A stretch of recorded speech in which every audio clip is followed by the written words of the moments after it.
Welcome back to Forex Professional Training in Financial Markets. In this session, we will discuss regulators, reliable brokers, terms of brokers' accounts, as well as choosing different account types based on transaction value.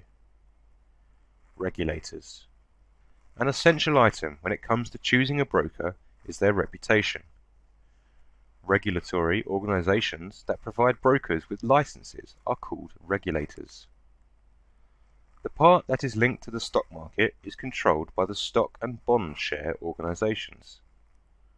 All public and private brokers start their work with a license supervised by this organization. NFA, FCA, and SISEC. There are regulators all over the world who offer different licenses to companies that are working within financial markets. Some examples of these companies are the NFA, National Futures Association, which is linked to the United States, the FCA, Financial Conduct Authority, which is linked to England and the European Union, and SISEC, Cyprus Securities and Exchange Commission, which is linked to Cyprus and the European Union. Every country has its own regulatory body, and regulators' liabilities are to provide brokers with licenses and monitor their activity. Regulated brokerage. These regulators monitor transactions, trades, and activities between investors and brokers to investigate any suspected regulation violation profoundly. Some regulated brokers that have been provided with a license are FX Pro, IronFX, Hot Forex, and ICM brokers.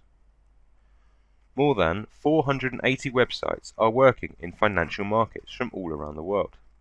Every month, some brokers are added to this list and some are removed, meaning parties must be careful and astute when choosing their brokers. You will be able to find brokers' license information on brokers' websites. You should also check if this information is valid. Most websites of such organizations will display the license information on the same page of their websites. Some brokers, like IronFX, have different regulators, and that is because the number of their customers is so high. Also, as you can see, they have offices all around the world. At the bottom of their page, you can see all different types of licenses that they require and possess. How to choose a broker. In order to select the correct broker for you, there are several things to consider. The broker must be regulated and have a valid license from their regulator or regulators. The broker must have been active for at least 5 years, meaning they must have been actively working within the market for 5 years.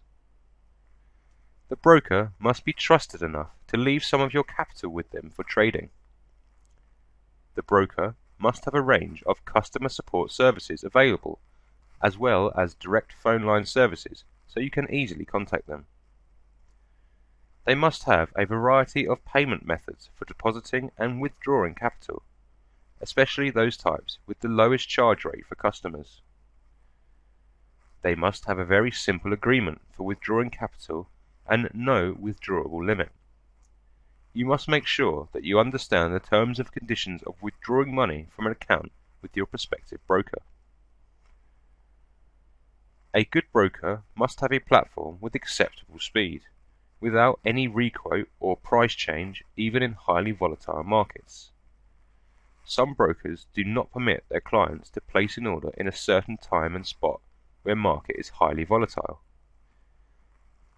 The broker must be honest and transparent in business, which means the broker must not have any complaints or violations against regulations for depositing profit or any other activities.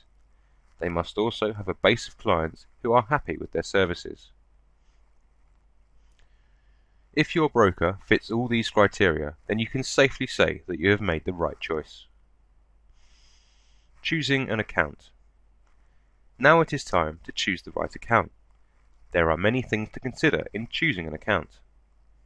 You have to know the minimum required deposit to open any of the provided trading accounts, as well as available lot size on the certain trading account concerning your trading method. What is the highest and lowest leverage provided by the broker? What are the available symbols from this broker? How many and what types of trading accounts that broker offers, such as fixed account, floating account, ECN accounts, STP accounts, or NDD accounts. We will explore all of these accounts in detail in the following sessions. Do these accounts have swap, or are they swap-free? Is the selected trading account in harmony with any trading strategies that a trader uses? To which term is trading account attuned?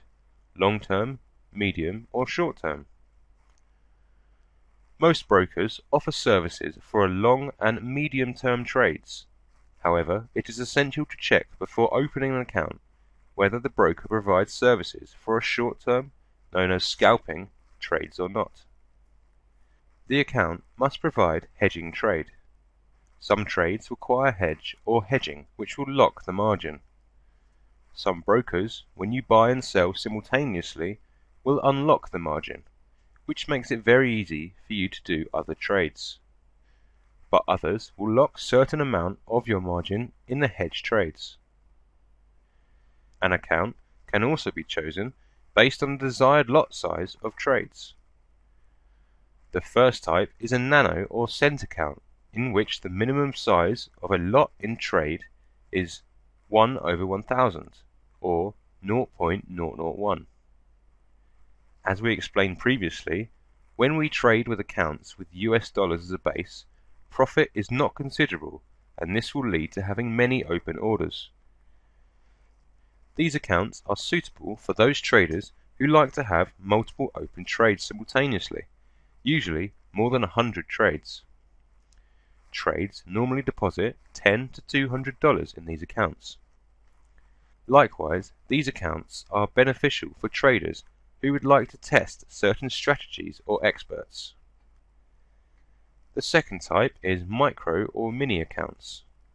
The lowest lot size you can trade in these accounts is 0.01 lot. They are usually convenient for beginners and parties who would like to have trades with high pip and do their trading with high risk. Parties usually invest between $50 to $200 in these accounts. The third type is a standard account. Lot size starts from 0.1 lot, and professional traders and investors with great deal of capital are attracted to these accounts. The minimum amount to invest in these accounts is $1,000.